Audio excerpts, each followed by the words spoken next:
Jika Anda berdiri di pesisir pantai hari ini dan menggenggam segenggam pasir, Anda mungkin tidak menyadari bahwa Anda sedang memegang komoditas paling berbahaya dan paling mematikan di abad ke-21. Melalui proses kimiawi dan teknik rekayasa tingkat dewa, pasir silika itu dimurnikan, diiris tipis, dan diukir dengan sirkuit mikroskopis untuk menjadi sebuah semikonduktor, atau yang lebih kita kenal dengan sebutan chip. Mari kita luruskan satu kesalahpahaman terbesar yang diyakini oleh masyarakat awam. Perang Dunia Ketiga tidak akan dipicu oleh perebutan ladang minyak di Timur Tengah. Era di mana emas hitam mendikte geopolitik dunia perlahan mulai menemui senjakalanya. Hari ini, senjata paling mematikan tidak lagi terbuat dari uranium, dan negara paling berkuasa bukanlah mereka yang memiliki cadangan gas alam terbesar. Segala hal yang menopang peradaban manusia hari ini, dari yang paling remeh hingga yang paling mengerikan, digerakkan oleh kepingan silikon. Tanpa chip berukuran sekecil kuku jari ini, layar ponsel cerdas Anda hanyalah seonggok kaca gelap yang tak berguna. Jaringan internet global yang menghubungkan miliaran manusia akan lumpuh seketika. Sistem perbankan dunia akan mati total, menghapus triliunan dolar dalam hitungan detik. Dan yang paling menakutkan bagi para pemimpin dunia, tanpa chip, jet tempur siluman F-35 milik Amerika Serikat tidak akan bisa terbang. Sistem radar pertahanan udara akan buta, dan rudal balistik hipersonik tidak akan pernah bisa mengunci targetnya. Dunia modern telah sepenuhnya, secara absolut, kecanduan pada chip. Kita telah menyerahkan anatomi peradaban kita pada kepingan silikon. Namun di balik kegemirlapan revolusi digital dan kecerdasan buatan ini, terdapat sebuah fakta geopolitik yang sangat absurd sekaligus mengerikan. Rantai pasok teknologi yang menopang hidup 8 miliar manusia ini ternyata bersandar pada sebuah fondasi yang sangat rapuh. Lebih dari 60% chip di seluruh dunia dan 90% chip paling canggih dengan fabrikasi di bawah 5 nanometer tidak diproduksi di Silicon Valley, Amerika Serikat. Bukan pula di laboratorium rahasia di Beijing, Tiongkok atau Tokyo, Jepang. Kunci peradaban modern itu dipegang oleh sebuah pulau kecil seluas Provinsi Jawa Barat. Sebuah pulau yang secara diplomatis bahkan eksistensinya sebagai negara merdeka seringkali tidak diakui oleh PBB. Taiwan. Bagaimana bisa sebuah pulau kecil yang selalu berada di bawah bayang-bayang ancaman militer raksasa Tiongkok tiba-tiba memegang leher ekonomi seluruh dunia? Jawabannya ada pada satu nama perusahaan yang mungkin jarang didengar oleh orang awam, namun namanya diucapkan dengan penuh rasa hormat dan ketakutan di koridor-koridor Pentagon dan Zhongnanhai, TSMC atau Taiwan Semiconductor Manufacturing Company. Untuk memahami skala keajaiban sekaligus malapetaka ini, kita harus mundur ke tahun 1987. Saat itu, Taiwan bukanlah raksasa teknologi. Mereka hanyalah negara berkembang yang mengandalkan industri manufaktur murah, membuat payung, sepatu, dan mainan plastik. Lalu seorang insinyur jenius bernama Morris Chang datang dengan sebuah proposal bisnis yang pada saat itu dianggap gila. Chang menyadari bahwa merancang chip dan mencetak chip adalah dua pekerjaan yang sama-sama membakar uang. Chang mendirikan TSMC dengan sebuah model bisnis yang disebut foundry atau pabrik pengecoran murni. Aturannya sederhana namun sangat revolusioner. TSMC tidak akan pernah merancang chip mereka sendiri, dan mereka tidak akan pernah membuat produk dengan merek mereka sendiri. Mereka bersumpah untuk menjadi netral. Mereka hanya akan menjadi tukang cetak bagi siapapun yang memiliki desainnya.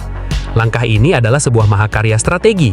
Perusahaan-perusahaan raksasa Amerika Serikat seperti Apple, Nvidia, AMD hingga Qualcomm akhirnya menyadari bahwa membangun pabrik chip sendiri terlalu mahal dan berisiko. Biaya membangun satu pabrik chip canggih hari ini bisa menyentuh angka 20 miliar dolar AS, dan teknologinya bisa usang hanya dalam waktu 2 tahun. Maka raksasa-raksasa Silicon Valley ini dengan senang hati menyerahkan seluruh beban produksi kotornya ke Taiwan. Mereka hanya menjadi arsiteknya, sementara TSMC menjadi kuli bangunannya. Namun kuli bangunan ini secara perlahan namun pasti menyedot seluruh ilmu pengetahuan dan teknologi manufaktur di dunia. Dekade demi dekade berlalu, tingkat presisi TSMC mencapai tahap yang hampir melanggar hukum fisika. Hari ini, mereka mencetak miliaran transistor di sebidang silikon berukuran milimeter, memanipulasi materi pada ukuran nanometer. Sebagai perbandingan, sehelai rambut manusia memiliki ketebalan 100.000 nanometer. TSMC saat ini mencetak chip dengan jarak sirkuit 3 nanometer dan sedang menuju 2 nanometer. Mereka pada dasarnya sedang membangun gedung pencakar langit di ujung sebuah jarum. Dominasi absolut inilah yang melahirkan sebuah konsep geopolitik yang disebut perisai silikon atau the Silicon Shield. Pemerintah Taiwan sejak awal menyadari bahwa secara hitungan militer, mereka tidak akan pernah bisa menang melawan armada angkatan laut dan jutaan tentara Tiongkok. Maka strategi bertahan hidup mereka bukanlah dengan memperbanyak tank atau pesawat tempur. Strategi pertahanan mereka adalah dengan membuat seluruh dunia, terutama Amerika Serikat, sangat bergantung pada pulau tersebut. Taiwan menjadikan dirinya organ vital yang tak tergantikan bagi peradaban. Logikanya sangat brutal dan efektif. Jika Tiongkok berani meluncurkan invasi militer ke Taiwan, maka pabrik-pabrik TSMC akan berhenti beroperasi atau bahkan hancur. Jika TSMC hancur, ekonomi Amerika Serikat, Eropa, dan bahkan ekonomi Tiongkok itu sendiri akan mengalami kelumpuhan total dalam hitungan detik. Dan yang paling menakutkan bagi para pemimpin dunia, tanpa chip, jet tempur siluman F-35 milik Amerika Serikat tidak akan bisa terbang. Sistem radar pertahanan udara akan buta dan rudal balistik hipersonik tidak akan pernah bisa mengunci targetnya. Namun sejarah mengajarkan kita bahwa tidak ada perisai yang tidak bisa ditembus. Di seberang Selat Taiwan, sang dragon merah tidak pernah tidur.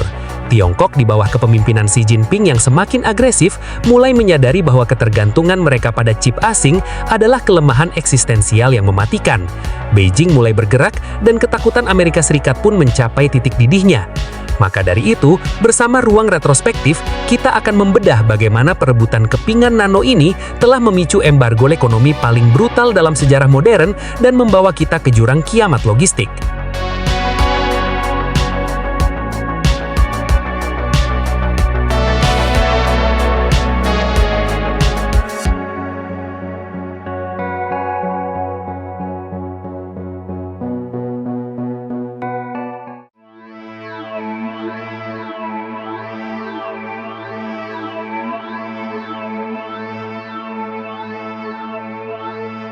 Kepanikan di koridor kekuasaan Washington DC mencapai titik puncaknya pada bulan Oktober 2022.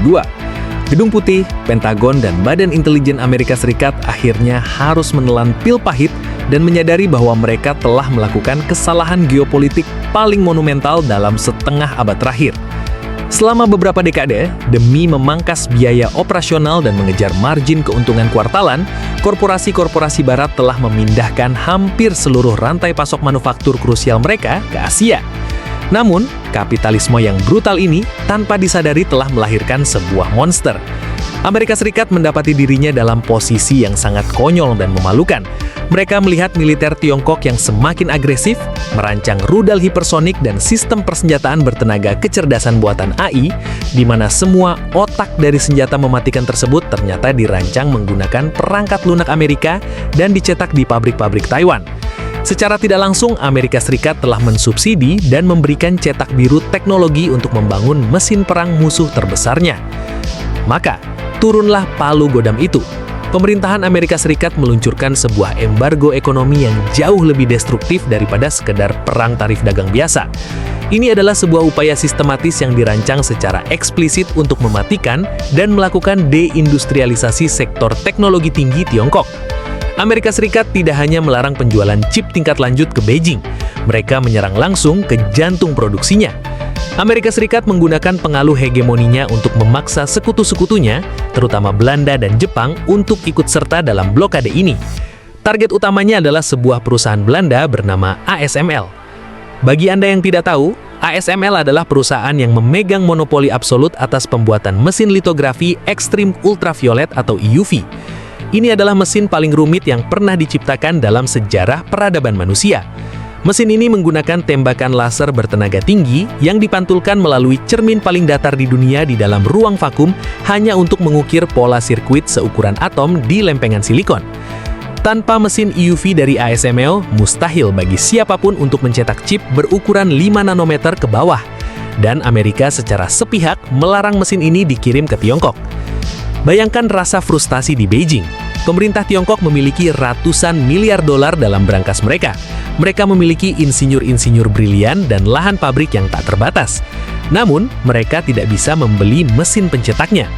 Membangun mesin litografi EUV sendiri dari nol bukanlah sesuatu yang bisa dilakukan dalam 5 atau 10 tahun. Itu setara dengan mencoba membangun roket pendarat bulan di halaman belakang rumah Anda dengan alat seadanya. Amerika secara harfiah telah mencekik jalur nafas industri masa depan Tiongkok. Namun, serangan paling mematikan dari embargo Oktober 2022 bukanlah larangan ekspor mesin, melainkan larangan terhadap manusia. Peraturan tersebut menetapkan bahwa setiap warga negara Amerika, pemegang green card atau penduduk tetap, dilarang keras bekerja untuk pabrik semikonduktor Tiongkok tanpa lisensi khusus. Jika mereka melanggar, mereka akan kehilangan kewarganegaraan Amerika mereka.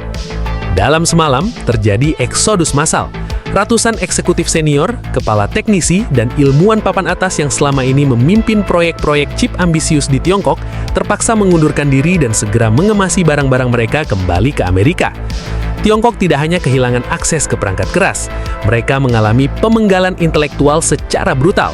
Proyek bernilai miliaran dolar lumpuh total di pagi harinya. Bagi Presiden Xi Jinping, manuver Washington ini bukan lagi sekedar persaingan bisnis. Ini adalah deklarasi perang tanpa peluru. Tiongkok sadar bahwa mereka sedang dikunci di dalam ruangan yang perlahan disedot oksigennya. Meski Beijing membanjiri industri semikonduktor dalam negerinya dengan dana fantastis melalui program Made in China 2025, menciptakan replika TSMC akan memakan puluhan tahun, waktu yang tidak mereka miliki. Disinilah hitung mundur menuju kiamat itu dimulai. Jika Tiongkok tidak bisa membuat chip canggih mereka sendiri karena diblokir oleh Barat, maka secara perhitungan militer dan geopolitik, satu-satunya cara untuk bertahan hidup adalah dengan merebut pabriknya. Retorika tentang penyatuan kembali Taiwan dengan Tiongkok daratan seketika berubah wujud. Ia bukan lagi sekedar soal gengsi nasionalisme sejarah atau warisan perang saudara masa lalu. Invasi ke Taiwan kini menjadi sebuah kebutuhan strategis yang mendesak untuk bertahan hidup di abad 21.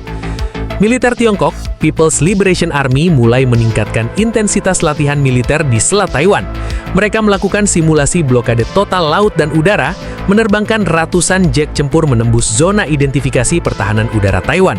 Mereka sedang menguji seberapa kebal perisai silikon itu dan mencari tahu seberapa cepat armada Pasifik Amerika Serikat berani bereaksi jika pendaratan amfibi benar-benar dilakukan.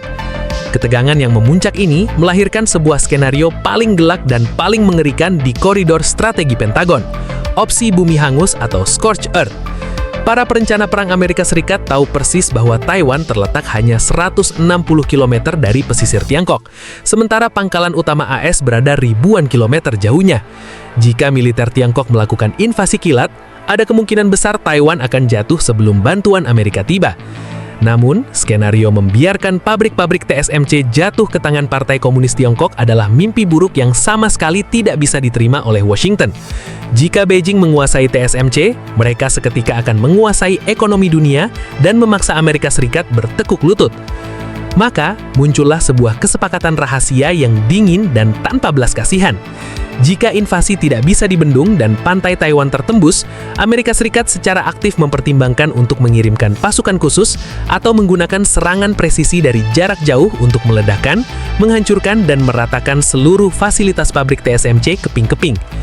Jika kami tidak bisa memilikinya, maka kalian juga tidak akan pernah bisa memilikinya.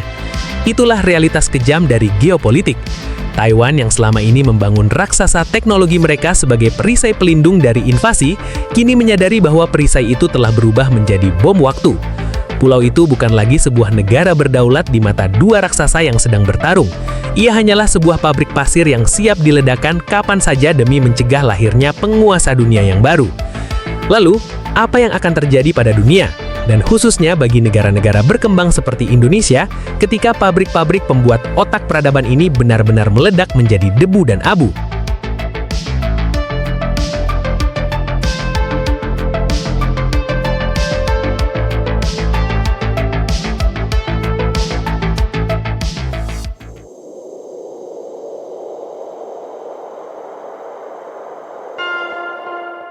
Mari kita putar jam-jam ke depan dan membayangkan jam 0, titik di mana skenario terburuk itu benar-benar terjadi.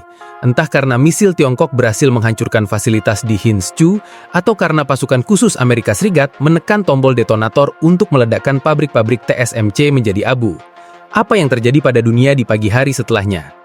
Bagi masyarakat awam, bayangan pertama mungkin hanyalah hilangnya model iPhone terbaru dari etalase toko, atau harga laptop gaming yang melonjak tidak masuk akal.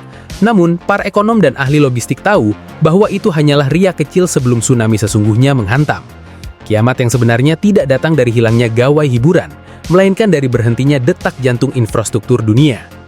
Dalam kurun waktu kurang dari 48 jam sejak suplai chip Taiwan terputus, rantai pasok global akan mengalami pembekuan total. Mari kita lihat industri otomotif. Sebuah mobil modern hari ini bukanlah kendaraan mekanik, melainkan komputer berjalan seberat 2 ton. Satu unit mobil membutuhkan ribuan keping chip semikonduktor mikro untuk mengatur segalanya, mulai dari sistem pengereman anti-lock, manajemen bahan bakar, hingga navigasi dashboard. Tanpa suplai chip baru, raksasa otomotif di Jerman, Jepang, dan Amerika Serikat akan terpaksa menutup jalur perakitan mereka secara serentak. Jutaan pekerja kerah biru di seluruh dunia akan dirumahkan dalam hitungan minggu. Dampaknya akan menyebar seperti virus mematikan. Sistem penerbangan komersial akan mulai membatalkan jadwal karena suku cadang avionik dan radar tidak lagi bisa diganti. Alat-alat medis penunjang kehidupan di rumah sakit, seperti mesin MRI, ventilator, dan perangkat pacu jantung yang mengandalkan chip presisi tinggi, perlahan akan rusak dan memakan korban jiwa. Di bursa efek Wall Street hingga Tokyo, kepanikan massal akan memicu aksi jual terbesar dalam sejarah. Triliunan dolar kekayaan umat manusia akan menguap ke udara, memicu resesi global yang para analis proyeksikan akan jauh lebih dalam dan lebih lama daripada depresi besar tahun 1929. Lalu di mana posisi negara-negara berkembang seperti Indonesia di tengah papan catur yang sedang terbakar ini? Di dalam negeri seringkali ada ilusi rasa aman yang dengan sengaja disuntikan ke dalam benak publik. Kita merasa di atas angin. Kita menepuk dada dengan bangga karena memiliki cadangan nikel terbesar di dunia, bahan baku utama dan paling esensial untuk pembuatan baterai kendaraan listrik EV melalui kebijakan hilirisasi yang agresif. Kita merasa telah memegang kunci utama menuju transisi energi masa depan. Kita merasa bahwa dunia pada akhirnya akan bergantung pada kita. Namun, disinilah narasi itu runtuh dan menampar kita dengan realitas anatomis yang sangat brutal. Baterai nikel hanyalah lambung yang menyimpan energi, sementara motor listrik hanyalah otot penggeraknya.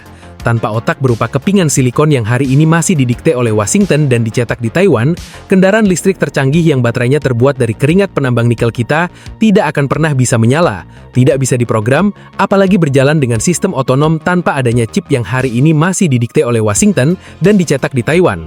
Jika suplai chip global terputus, proyek hilirisasi yang triliunan rupiah itu akan membentur tembok beton kekosongan logistik. Tidak akan ada negara atau korporasi yang mau membeli nikel, bauksit, atau baterai kita jika mereka sendiri tidak bisa merakit mobilnya karena kekurangan otak komputernya. Nikel kita hanya akan menjadi tumpukan tanar berkilau yang membusuk di gudang-gudang penyimpanan.